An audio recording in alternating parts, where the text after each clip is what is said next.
Muy buenas noches. Reiniciamos este ciclo de entrevistas internacionales. Tenemos el gusto de tener al expresidente Manuel Merino de Lama, de la hermana República del Perú. Actualmente él es congresista porque antes de ser presidente era presidente de la República del Perú, era presidente del Congreso peruano cuando se lo declara moralmente incapaz al señor Vizcarra, y él asume dentro de toda esta crisis, asume la presidencia y está el tiempo que corresponde y después vuelve al Congreso. Y para que esto funcione, le damos paso a nuestro corresponsal en Buenos Aires, Juan Cruz Castiñeiras. Adelante. Muchísimas gracias, doctor. Como usted señaló, tenemos el honor de estar en comunicación con el expresidente constitucional de la República del Perú, el congresista Manuel Merino de Lama. Y la primera pregunta que corresponde hacerle, porque lamentablemente él sufrió una campaña en contra de sectores de la izquierda y de los grandes consorcios de comunicación del Perú, que le dijeron que era golpista, que era asesino. ¿Nos puede explicar por qué fue un presidente constitucional? ¿Cómo estás, Carlos? ¿Cómo estás, Juan? En primer lugar, permíteme agradecer la oportunidad de salir en su programa. Un saludo cariñoso y fraterno a los hermanos de Bolivia, especialmente Santa Cruz. Igualmente un saludo cariñoso y fraterno a los hermanos de Buenos Aires. Creo que el día de hoy, en esta entrevista, vamos a compartir quizás los problemas que se dieron en el mes de noviembre, en la quincena de noviembre en nuestro país. Y naturalmente esto se dio, en primer lugar, porque hubieron denuncias de actos de corrupción del más alto nivel, el señor expresidente, el señor Vizcarra. Y estas denuncias se ponen al descubierto por parte de sus propios socios, en medios de comunicación y de políticos que estaban inmersos o comprometidos en estos actos de corrupción. Y naturalmente en ese espacio el Congreso tomó la decisión de presentarle la vacancia. En el Perú los procesos de vacancia en normas constitucionales tienen un número de votos que se necesitan, y en este caso son los 2/3 de los 130 votos. Pero la vacancia no fue ni por enfermedad ni por muerte, fue por incapacidad moral. La Constitución del Perú claramente establece la vacancia por incapacidad.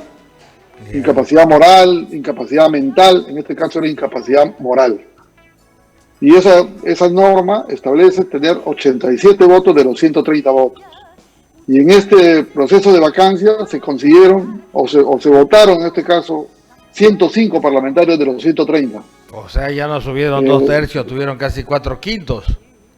Así es, y en este caso yo como presidente del Congreso, yo no voté. O sea, mi voto no estaba incluido en los 105.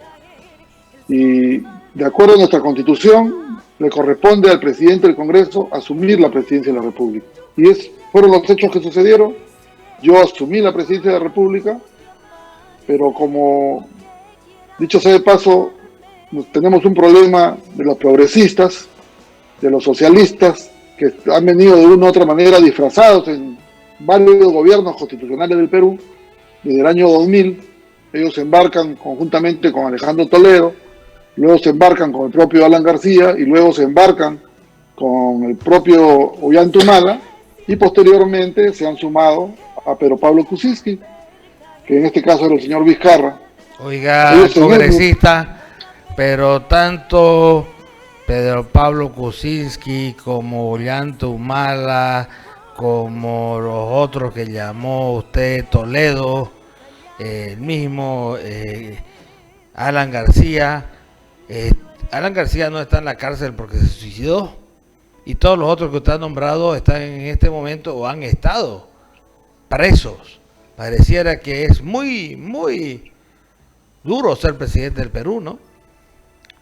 Así es, Carlos, y lo que sucedió acá en el Perú es que hubo una comunicación trampeada, una comunicación confusa, una comunicación que inclusive la propia OEA mandó a la señora Bachelet, que tiene su línea política naturalmente, pero una línea política sesgada, donde se le pretendió echar la culpa a la propia Policía Nacional, cuando debería haber tenido todo el respaldo de la policía, cuando en el Perú en ese momento se encontraba por las medidas sanitarias en una emergencia, donde estaba prohibido reunirse más de 5 personas en la calle, donde las restricciones que se tenían que cumplirse estrictamente. Sin embargo, ellos convocaron movilizaciones, utilizaron plata del Estado, porque dicho sea de paso, las investigaciones tienen que salir a la luz. Ya de los 4 procesos de denuncia que me pusieron, 3 ya se cayeron, donde decían que habían personas secuestradas, personas desaparecidas. ¿Sabe qué me impresionó, congresista? Me impresionó su desprendimiento que tuvo al ver algunos problemas que seguro que no eran atribuibles a usted ni a su gobierno. Usted en un gesto de grande desprendimiento dice, me voy y vuelvo al Congreso. Así es, porque tú sabes que por encima de todo está la familia y está nuestro partido político. Y digo la familia porque lo que sucedió acá en el Perú es que estas movilizaciones no solamente se dieron para hacer reclamos, digamos que por derecho le podía corresponder a los jóvenes reclamar, sino que se constituyeron a mi domicilio, a los domicilios de mis familiares, a los domicilios de mis ministros, y fueron prácticamente psicológicamente asusados y amenazados. En el caso particularmente mío, ponían muerte Merino corrupto. Yo he sido 3 veces parlamentario, he tenido la suerte de poder luchar contra la corrupción. Tengo un gobernador que está preso por denuncias hechas por mi intervención como congresista de la República en el año 2016 y naturalmente nunca he tenido una denuncia por corrupción. Sin embargo, estos hicieron una comunicación, digamos, mala vida, que los jóvenes gritaban, Merino muerte, Merino no me representa. Yo, bueno, naturalmente yo tenía que decir, yo no lo podía representar porque yo no había salido elegido para ser presidente de la República, yo fui elegido para ser congresista de la República. Pero yo vengo de un partido político que tiene 64 años de vida institucional, que es Acción Popular.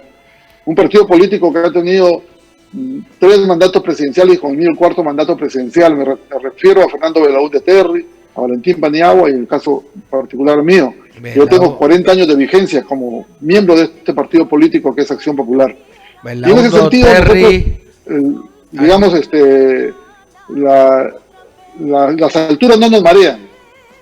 Y viendo las cosas que se estaban presentando, viendo que habían 2 muertos, y viendo que la Policía Nacional se puso de costado porque la policía dijo que ya no iba a intervenir, y los acontecimientos que habían sucedido en Guatemala posiblemente podían suceder en Perú, incendiaban el Palacio Legislativo, yo inmediatamente decidí poner un paso al costado e inmediatamente retornar al Parlamento como me correspondía.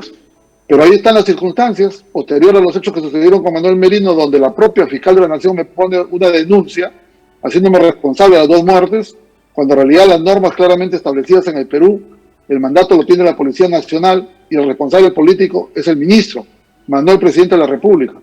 Pero en este caso se puso la denuncia contra mi persona.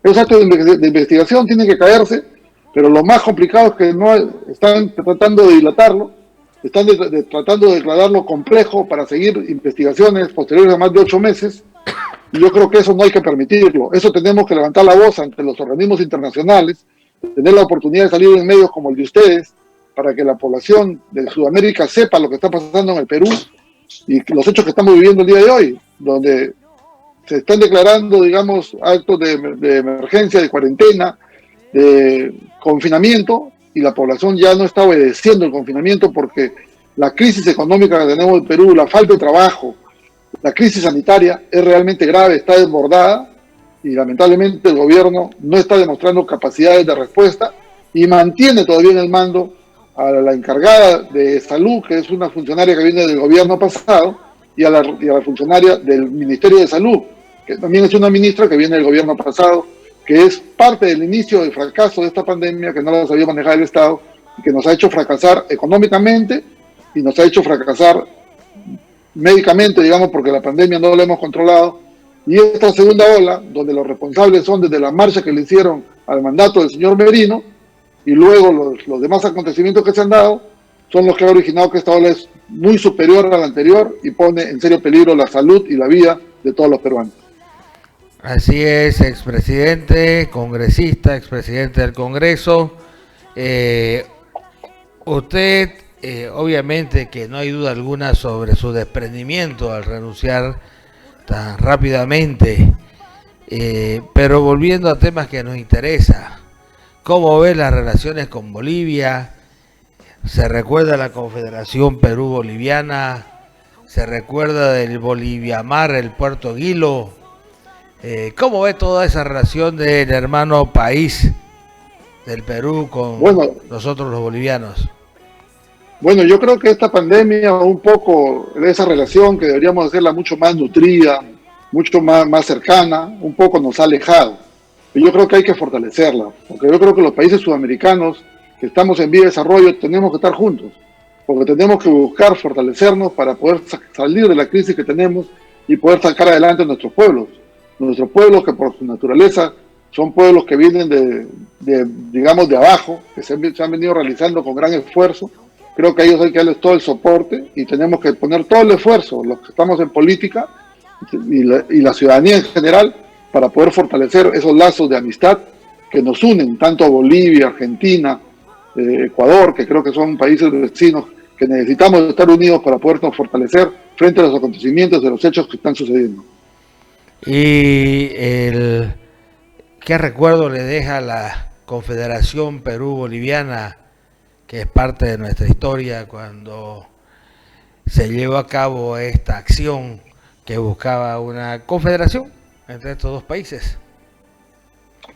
Bueno, yo creo que nos traen recuerdos, digamos, gratos y positivos, porque yo creo que esa es la forma que los países sudamericanos tenemos que actuar. Yo creo que Bolivia con Perú han tenido una historia que nos ha tenido juntos casi siempre y que cuando hemos tenido acontecimientos críticos y difíciles nos hemos juntado. Como la guerra contra Chile. Desavenencias, pero yo creo que eso hay que siempre mantenerlo. Así es, como la guerra contra Chile hemos sido víctimas como hermanos. Así es. Y tanto ustedes como nosotros. Así es. Por ejemplo, por eso es que hay un eje geopolítico Perú, Bolivia, Argentina, y obviamente no hay lugar ahí para Chile, lamentablemente, digamos, ¿no? En la parte final volvemos a Buenos Aires para que haga su pregunta de cierre el colega Juan Cruz Castiñeira. Adelante, Buenos Aires. Muchas gracias, doctor.